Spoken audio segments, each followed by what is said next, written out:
Psalm 119 vers 160 sê, die hele inhoud van u woord is waarheid en al u regverdige verordeninge is tot in ewigheid. God het ons geseën met die boundaries van sy woord. Alles is die waarheid. Matteus 5 vers 18 sê, die hemel en die aarde sal verbygaan, maar sy woord sal altyd bly staan.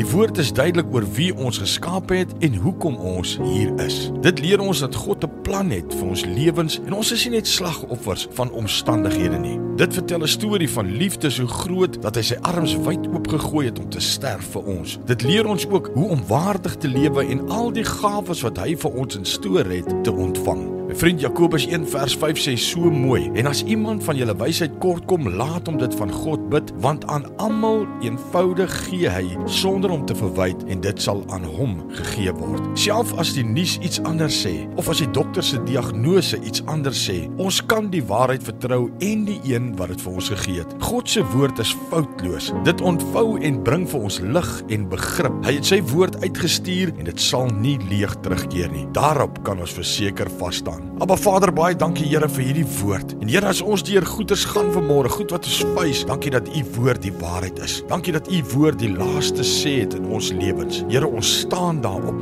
Ons staan op u beloftes in Jesus se naam. Amen.